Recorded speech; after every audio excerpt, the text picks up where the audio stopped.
Hello, welcome back in QC Hindi classes.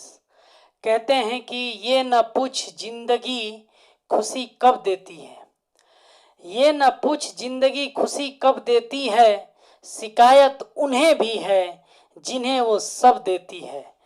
तो मैं आशा करता हूँ कि आप लोग सब लोग जितने भी विद्यार्थी इस चैनल से जुड़े हुए हैं, आप सभी लोग सही होंगे, खुशी होंगे, मस्त होंगे। तो आज का प्रकरण विशेषण विशेषण का पार्ट 2 में हम लोग प्रवेश करेंगे।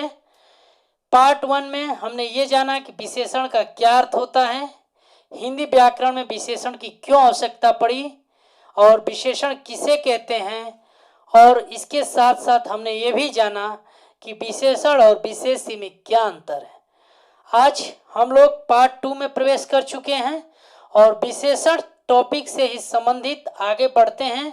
और इस टॉपिक से संबंधित जो अगला मूल बिंदु है वो है विशेषण के प्रकार, यानी काइंड्स ऑफ द एडजेक्टिव। तो मैं आपको जानकारी के लिए बता दूं कि जो विशेषण के प्रकार हैं हिंदी में 4 प्रकार हैं। कितने? 4। पहला जो होता है वो होता है गुणवाचक विशेषण। गुणवाचक विशेषण। दूसरा जो होता है परिमाणवाचक विशेषण।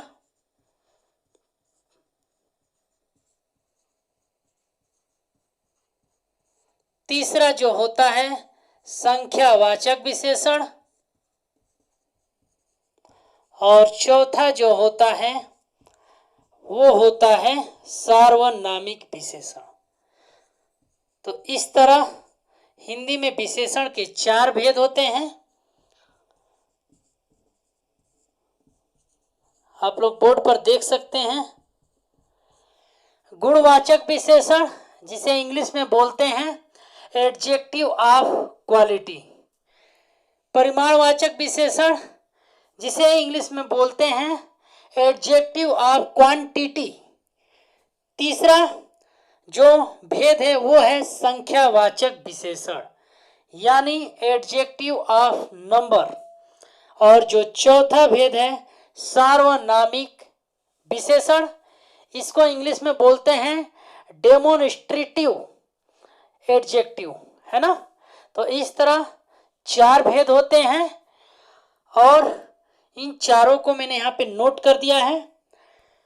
एग्जाम्स में क्वेश्चन किस तरीके से पूछे जाते हैं इस टॉपिक से, इन भेदों से हम लोग एक एक करके सबसे पहले इनके परिभाषा, यानी ये गुणवाचक किसे कहते हैं, परिमाणवाचक किसे कहते हैं, संख्यावाचक किसे कहते हैं, सार्वनामिक विशेषण किसे कहते हैं, सबसे पहले इनके परिभाषा और उदाहरण के माध्यम से हम लोग समझेंगे, जानेंगे कि ये कैसे हम पहचानेंगे कि ये गुणवाचक का ही उदाहरण है और परिमाणवाचक का ही उदाहरण है और संख्यावाचक का ही उदाहरण है और सार्वनामिक विशेषण का उदाहरण।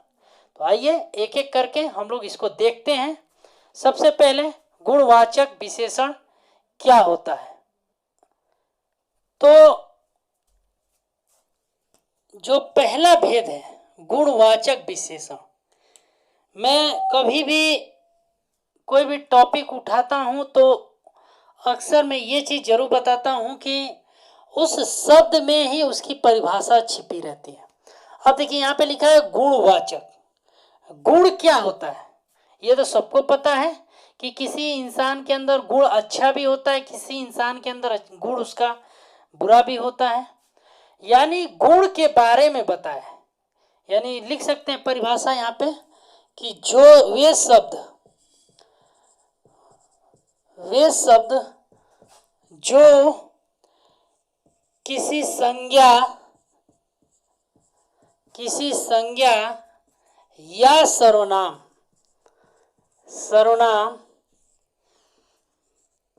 के गुणों का बोध कराए। किसी संज्ञा या सर्वनाम, चाहे कुछ भी हो सकता है ना, वो चाहे संज्ञा हो या सर्वनाम हो, है ना, सर्वनाम के चाहे वो उसकी गुण के बारे में बताए, दोष के बारे में बताए,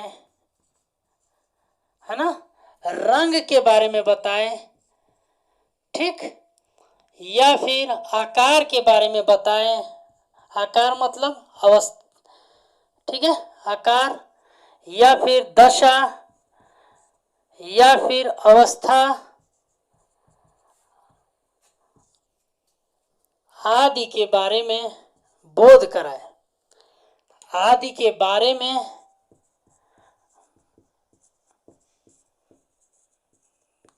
कराते हैं, बारे में बोध कराते हैं,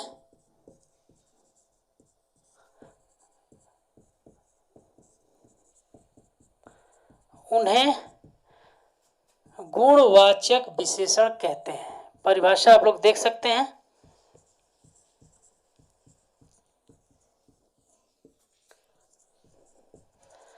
सीधा सीधा परिभाषा पर चलते, देखिए, वे शब्द जो किसी संज्ञा, अब संज्ञा क्या होता है, सर्वनाम क्या होता है, बार बार मुझे बताने की जरूरत नहीं है, ठीक है ना, उनके गुण के बारे में बताए, चाहे वो संज्ञा हो या सर्वनाम हो, उनके गुण के बारे में बताए, या दोष के बारे में बताए, या रंग के बारे में बताए, या आकार के बारे में बताए, या दशा के बारे में बताए, या अवस्था के बारे में बताए, यानी किसी के बारे में भी बात करें, वो क्या कहलाते हैं, गुणवाचक विशेषण कहलाते हैं। अब देखिए, गुण क्या होता है, हम बात कर रहे हैं गुण, अगर गुण ले ले तो देखिए, गुण का मतलब उसकी अच्छाई के बारे में बात करें, है ना, उसके वीरता के बारे में बात करें, उसके बहादुरी के बारे में बात करें, या उसकी सत्य के बारे में बात करें, यानी सत्यवादी, ये सब उसके गुण हो गया। दोष पर चलते हैं। दोष क्या होता है, दोष का मतलब होता है बुरा, यानी बुराई, उसके कपटी के बारे में बात कर सकते हैं, है ना, बेईमानी के बारे में बात कर सकते हैं, बेईमानी, बेईमानी शब्द भी उसकी दोष है। दोष मतलब क्या होता है, कमी, हम लोग बोलते हैं ना उसके अंदर ये कमी है, उसके अंदर ये दोष है, ठीक है।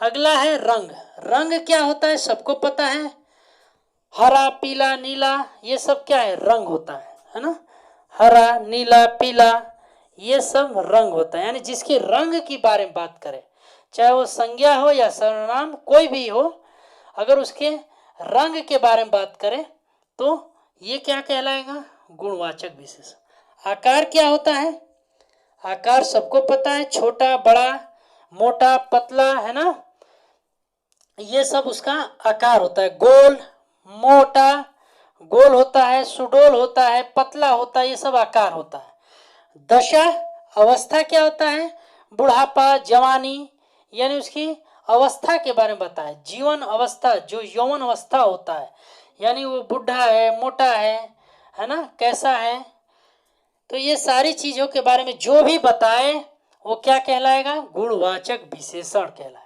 अब देखिए, एग्जाम में क्वेश्चन कैसे बनता है, जैसे मैंने उदाहरण लिख दिया कि राम बहुत अच्छा है, मैंने एक एग्जाम्पल लिख दिया कि राम बहुत अच्छा है, और नीचे अच्छा के नीचे अंडरलाइन कर दिया, ठीक है, या फिर ऑब्जेक्टिव क्वेश्चन में अच्छा शब्द दे दिया और पूछेगा कि इस वाक्य में जो विशेषण के भेद हैं वो कौन सा भेद आता है, तो आपको बताना पड़ेगा कि ये कौन सा भेद है, गुणवाचक। क्यों, क्योंकि उसकी गुणवत्ता के बारे में बताया जा रहा है, उसकी गुण के बारे में बताया जा रहा है ना। इसी तरह गाय नीली है, अब गाय कैसी है, नीली है, अब नीला जो शब्द है ये क्या है, उसका गुण बता रहा है ना, वह बहुत बुरा है, बुरा शब्द क्या है, गुण के बारे में बताया जा रहा है। तो इस तरह एग्जाम में क्वेश्चन पूछे जाते हैं। तो आई होप, मैं उम्मीद करता हूं कि गुणवाचक विशेषण किसे कहते हैं अब क्लियर हो गया होगा, है ना। अब दूसरा जो भेद है, परिमाणवाचक विशेषण किसे कहते हैं उसको भी देख लेते हैं, आइए। दूसरा प्रकार है परिमाणवाचक विशेषण। परिमाण का सीधा सीधा अगर हम एक शब्द में अर्थ जानने का प्रयास करें तो परिमाण का मतलब होता है नाप तोल, ध्यान रखिएगा, नाप तोल, ठीक है ना। तो जब हमें किसी शब्द का अर्थ मिल जाता है तो परिभाषा बड़े आसानी से हम लोग निकाल सकते हैं। तो इसकी परिभाषा हम लोग लिख सकते हैं कि जिन शब्दों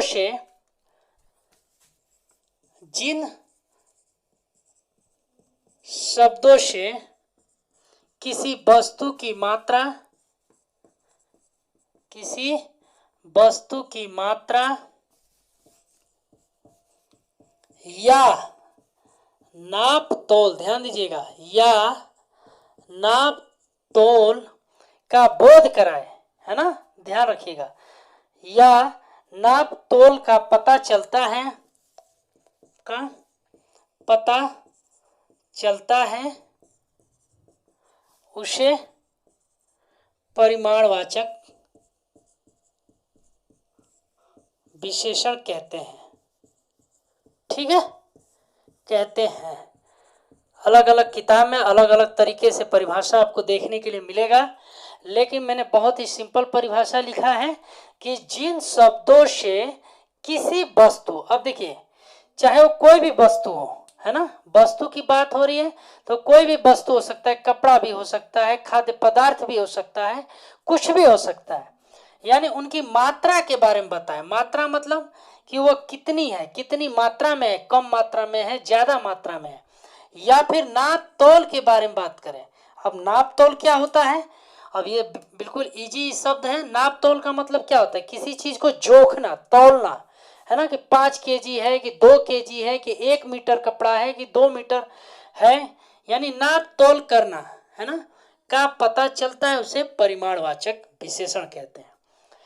परिमाणवाचक विशेषण को और भी बेहतर तरीके से समझने के लिए इसको दो भाग में डिवाइड किया गया है।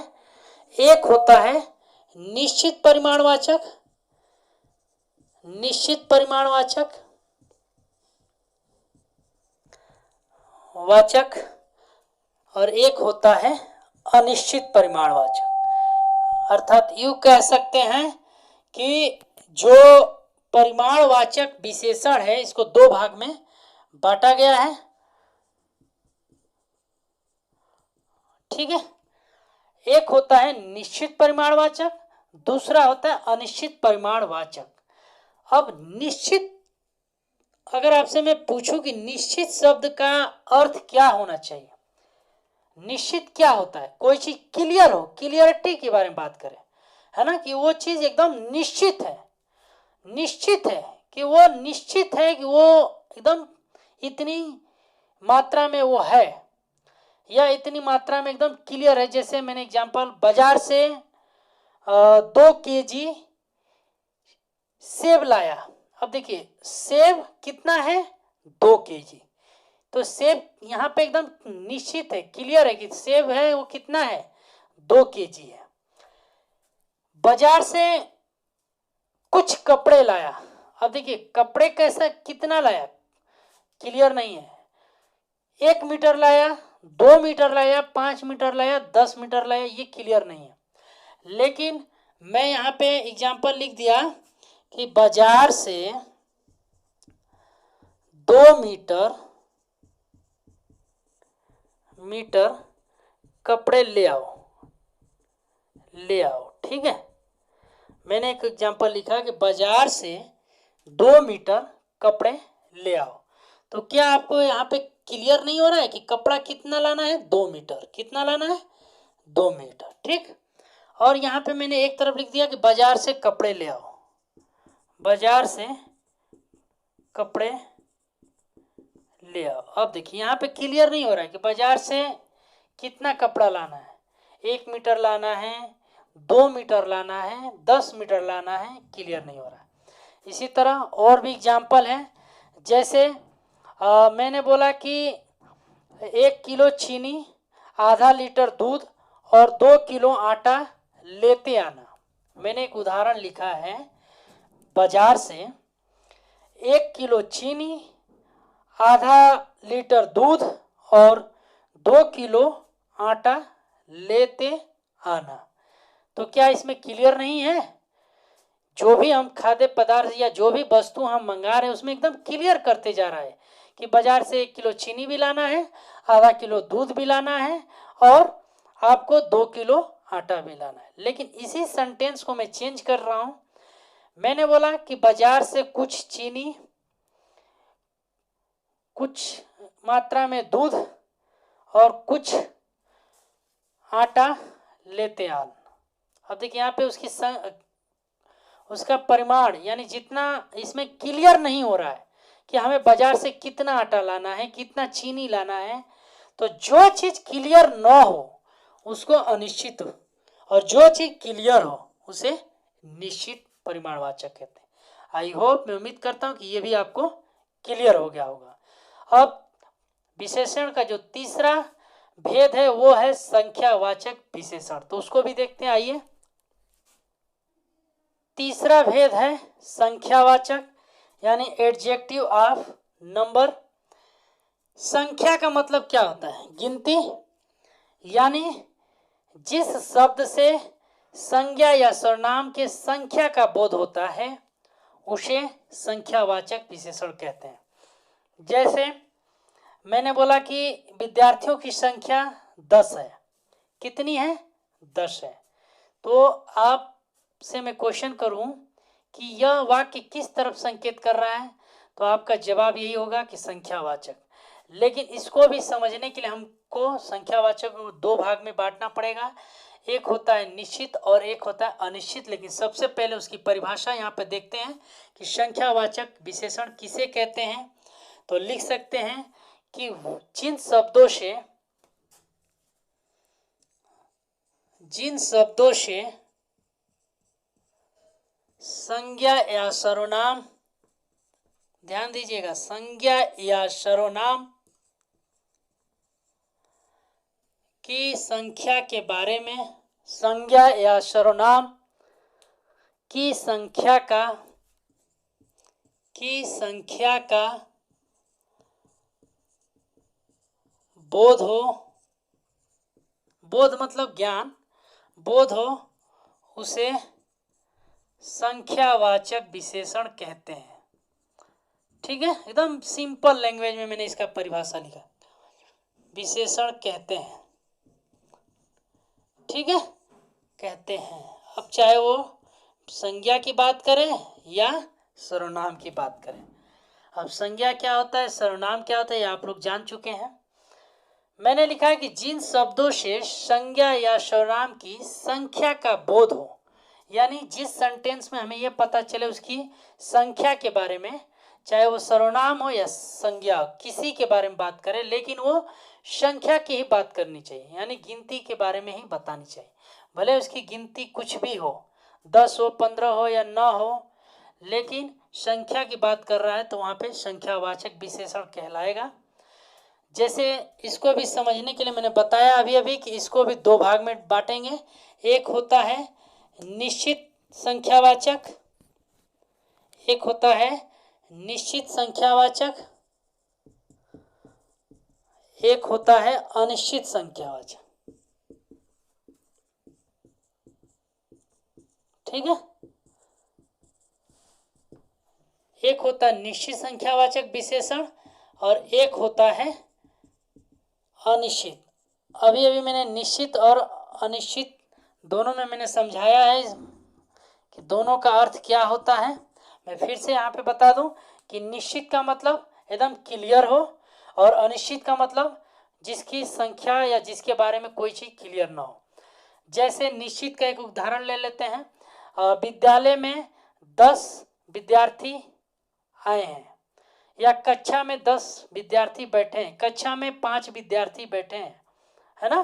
तो उसकी विद्यार्थियों की संख्या यहाँ पे क्लियर हो रहा है, तो उसको किस में रखेंगे? निश्चित में। इसी तरह और भी एग्जाम्पल हैं। हम कह सकते हैं कि जैसे तुम्हारे पास 100 रुपये हैं। अब देखिए, जो रुपया है कितना है? 100 रुपया। क्लियर हो रहा है कि उसके पास कितना है? 100 रुपया है। तुम्हारे पास कुछ रुपए हैं।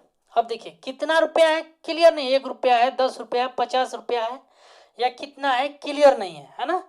तो जो चीज क्लियर ना हो अनिश्चित, और जो चीज क्लियर हो, जिसकी संख्या क्लियर हो, वो निश्चित। ठीक है ना।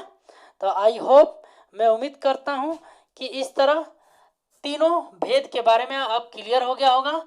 अब इस टॉपिक का, इस मूल बिंदु का जो आखिरी भेद है वो है सार्वनामिक विशेषण। तो आइए उसको भी देख लेते हैं कि सार्वनामिक विशेषण क्या होता है, सार्वनामिक विशेषण किसे कहते हैं। चौथा भेद के बारे में जानेंगे, सार्वनामिक विशेषण। सार्वनामिक, जैसे कि शब्द में ही छिपा हुआ इसका परिभाषा है। सार्वनामिक शब्द में सर्वनाम शब्द आ रहा है कि नहीं आ रहा, मिला जुला, तो कह सकते हैं कि वे सर्वनाम जो विशेषण के रूप में प्रयोग किए जाते हैं। सीधा सीधा एकदम इसका परिभाषा है, वे सर्वनाम, है ना। सर्वनाम क्या होता है, जो संज्ञा की विशेषता बताता है उसे सर्वनाम कहते हैं, है ना। वे सर्वनाम जो विशेषण के रूप में प्रयोग किए जाते हैं सार्वनामिक या सांकेतिक विशेषण कहते हैं। देखिए यहाँ पे एक नया शब्द आया है, सांकेतिक। ये बहुत कम किताबों में देखने के लिए मिलता है। मैं आपको जानकारी के लिए बता दूं कि सार्वनामिक विशेषण को एक और नाम से जाना जाता है, जिसे सांकेतिक विशेषण के नाम से भी जाना जाता है। तो ये सीधा सीधा इसका परिभाषा लिखा है कि वे सर्वनाम जो विशेषण के रूप में प्रयोग किए जाते हैं सार्वनामिक या सांकेतिक विशेषण कहते हैं। जैसे वह इमारत बहुत अच्छा है ना, वह इमारत बहुत अच्छा है। मैंने यहाँ पे एक उदाहरण लिखा है, या फिर वह इमारत बहुत ऊंची है, यहाँ पे ऊंची भी लिख सकते हैं, कोई दिक्कत नहीं है। वह इमारत बहुत ऊंची है ना। यह पुस्तक बहुत उपयोगी है या उपयोगी है। अब देखिए, सबसे पहले अगर मैं आपसे ये पूछूं इस वाक्य में कि आप बताइए इसमें सर्वनाम क्या है, तो शब्द का आंसर होगा कि वह शब्द क्या है, सर्वनाम है। यह शब्द क्या है, सर्वनाम है। और मैंने परिभाषा क्या लिखा है, वे सर्वनाम जो विशेषण के रूप में प्रयोग किए जाते हैं। अब क्या ये जो सर्वनाम है इस विशेषण के रूप में प्रयोग हो रहा है कि नहीं, कि वह इमारत कैसी है, बहुत ऊंची है। अब देखिए ये शब्द भी क्या है, आपका विशेषण है, ये शब्द भी विशेषण है, ये शब्द भी विशेषण है। तो विशेषण के साथ क्या उपयोगी हो रहा है, इसका प्रयोग किया जा रहा है, सर्वनाम का किया जा रहा है कि नहीं किया जा रहा है। वह शब्द भी क्या है, सर्वनाम है, यह शब्द भी क्या है, सर्वनाम है। तो देख सकते हैं सर्वनाम का प्रयोग किसके साथ किया जा रहा है, किसके साथ, विशेषण के साथ। और इस तरह यह सर्वनामिक विशेषण बन जाते हैं। तो सीधे सीधे मैंने लिखा भी है, वे सर्वनाम जो विशेषण के रूप में प्रयोग किए जाते हैं सर्वनामिक या सांकेतिक विशेषण कहते हैं। तो आई होप, मैं उम्मीद करता हूं कि जिसने भी ये वीडियो देखा है उनको सारी चीज़ें जो भी आज मैंने पढ़ाया है विशेषण से संबंधित, विशेषण के जो प्रकार चारों के बारे में जो एक्सप्लेन किया हूँ वो एक एक करके अब क्लियर हो गया होगा। और फिर भी किसी को कोई दिक्कत है तो कमेंट्स करके ज़रूर पूछिएगा। इस तरह विशेषण टॉपिक से संबंधित मैंने दो पार्ट बनाया है, पहला पार्ट और ये आज का दूसरा पार्ट। पहला पार्ट पहले ही बना के भेज चुका हूँ और आज का पार्ट 2 में मैं इसको रखूँगा। तो मैं उम्मीद करता हूँ कि सारी चीज़ें क्लियर हो गया है। तो चलिए आज के लिए इतना ही, थैंक यू। अगले दिन नेक्स्ट वीडियो के साथ मिलेंगे। आज के लिए इतना ही, जय हिंद।